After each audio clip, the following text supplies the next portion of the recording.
A minha saudação a todos que entram no meu canal Joselito Rocha. A graça e a paz de nosso Senhor e Salvador Jesus Cristo para você que acessou meu canal. Por isso eu digo, deem like, se inscrevam, compartilhem, escrevam nos comentários, ajude a movimentar no algoritmo do YouTube o canal Joselito Rocha, sempre com a palavra da graça de nosso Senhor e Salvador Jesus Cristo. E para essa manhã eu pediria para os irmãos abrirem no livro de Paulo aos Gálatas, no capítulo 3, a partir do versículo 16. A palavra do Senhor diz assim, Gálatas capítulo 3, 16 e 17. Ora, as promessas foram feitas a Abraão e a sua posteridade. Não diz as posteridades, como falando a muitas, como de uma só, e a tua posteridade que é Cristo. Mas digo, tendo sido o testamento anteriormente confirmado por Deus, a lei, que veio 430 anos depois, não invalida de forma a abolir a promessa. O que o apóstolo Paulo está falando aqui?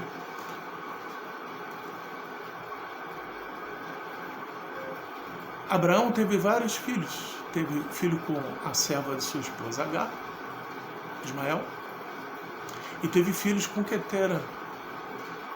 Só que o filho da promessa era Isaac. E ele só teve esses filhos com Quetera quando Sara morreu. Então a promessa era Sara engravidar, e através desta promessa a Isaac teve 2 filhos, Esaú e Jacó, mas foi através de Jacó que se cumpriu a promessa, e aí tiveram os 12 filhos, as 12 tribos de Israel. Da descendência de Jacó teve 2 filhos que tem uma descendência importante, a de Levi, que veio Moisés, que depois desses 430 anos de cativeiro, Deus levanta Moisés, que foi nascido num período onde o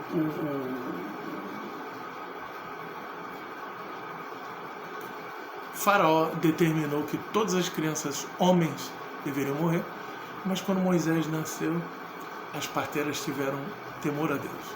Ocultaram ele, o menino começou a crescer, e aí a sua mãe e sua irmã levaram ao Nilo, e essa cesta chegou próxima à filha do faraó.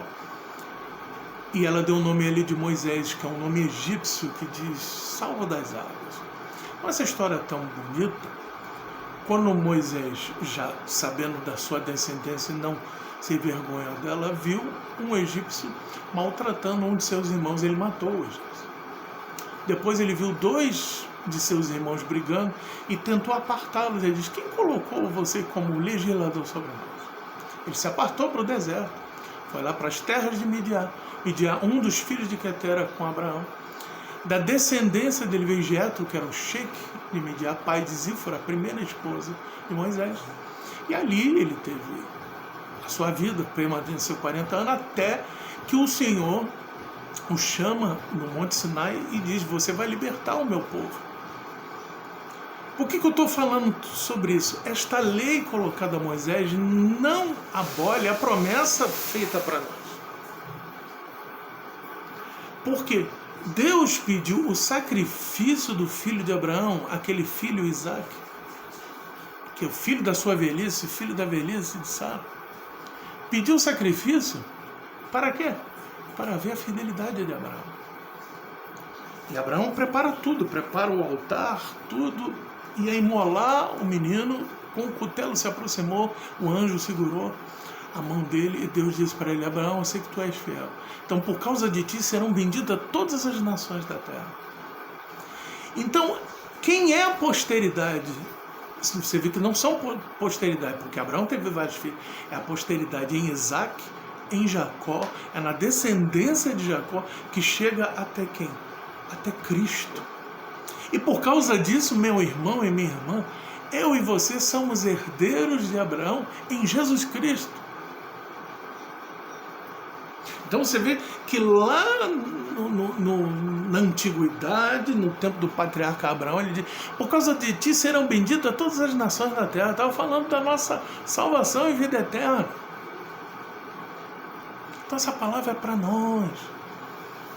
Que a palavra do Senhor diz: Deus amou o mundo de tal maneira que deu o seu Filho unigênito para todo que nele crê, não pereça, mas tenha o quê? A vida eterna. Que coisa linda e maravilhosa que está vindo sobre nós. Porque isso vem até os dias de hoje. Então até a volta do Senhor Jesus, essa promessa se cumpre em Jesus Cristo. Por isso que nós dizemos que Jesus é o autor e consumador da nossa fé.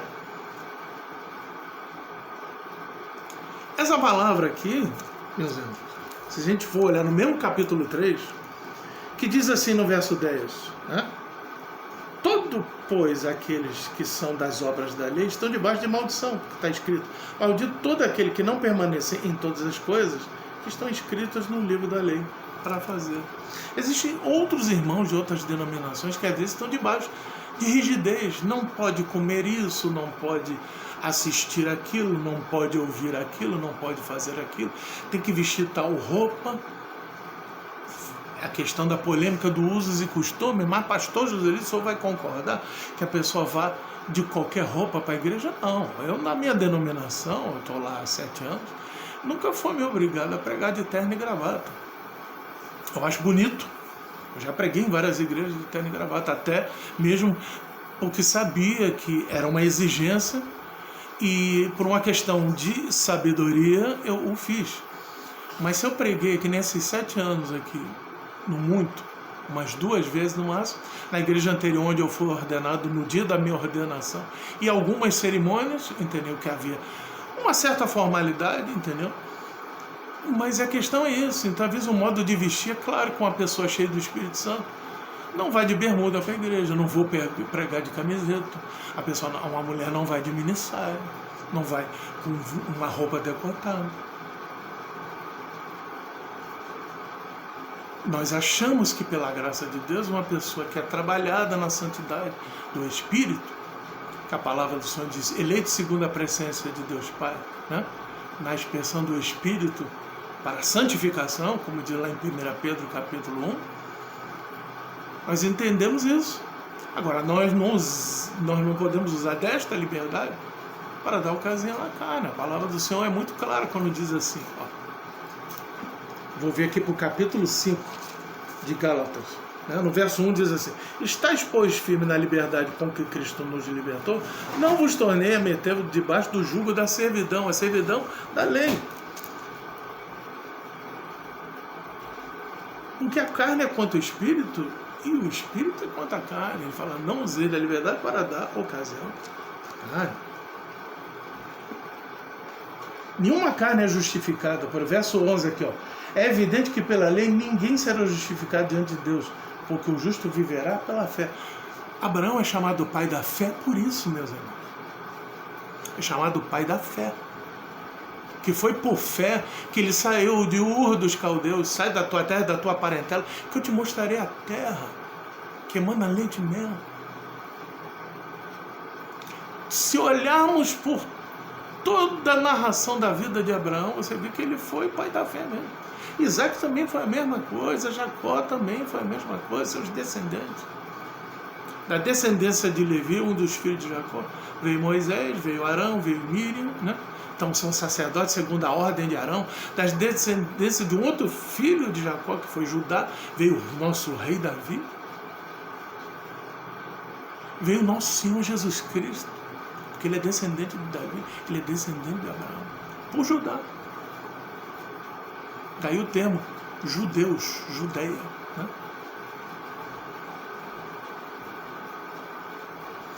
E hoje nós seguimos esse sacerdócio que está em Hebreus, que diz que é o sacerdócio segundo a ordem de Melquisedeque, porque no capítulo 7 de Hebreus fala que esse Melquisedeque, sem princípio e fim de dias, sem pai nem mãe, sem genealogia, foi a aparição de Jesus no Antigo Testamento, uma teofonia, meus irmãos, que apareceu com elementos de pão e vinho, e Abraão, com o dízimo dos despojos de guerra, apresentou esses dízimos a Melquisedeque, que era rei de Salém, rei de paz. E o nosso Jesus é conhecido como o príncipe da paz. o Pai da eternidade. Glória a Deus por isso. Então, o que eu quero dizer para os irmãos, que a promessa dada a Abraão, benditas serão todas as nações da terra, chegou até nós. Chegou a esse canal para eu falar para você, meu irmão e minha irmã. Para você que ainda não conhece Jesus Cristo, que existe uma promessa de salvação e vida eterna, que nessa nova aliança, nesse novo pacto de melhores promessas, é de viver uma vida eterna com Jesus. Nós nascemos debaixo do pecado. Em outras gravações eu já falei sobre isso. Eu não sei quem está assistindo essa gravação. Pode ser um evangélico, um protestante, um católico, um espírita, um ateu, um agnóstico, um muçulmano, não sei. Porque pela lei veio, a lei veio através dele. Agora, por Jesus Cristo veio a graça e a verdade. Eu não estou aqui pregando, eu pertenço, sou pastor auxiliar de uma igreja batista, histórica, mas eu não estou aqui dizendo que a minha denominação é a verdade. Eu digo que a verdade é Jesus Cristo. Deus amou o mundo de tal maneira que enviou o seu Filho unigênito para todo que nele crê não pereça, mas tenha a vida eterna. Espero que essa palavra tenha tocado no teu coração. Por isso que eu digo, dê likes, compartilhe, ajude o Evangelho da Graça a chegar a outras pessoas, se inscreva. Comentários falando sobre esta palavra, como ela te impactou, e ajude o movimento do algoritmo para que este canal seja um canal de bênção na vida das pessoas. Somos abençoados como crente Abraão. Somos abençoados, como diz a palavra, que as bênçãos estão sobre nós. Todas as bênçãos estão sobre nós. Primeiro capítulo de Efésios diz que bendito seja nosso Senhor Jesus Cristo, que já nos abençoou com todas as bênçãos celestiais. Amém? Que Deus abençoe a todos. Graça e paz. Até uma próxima oportunidade, assim Deus permitir.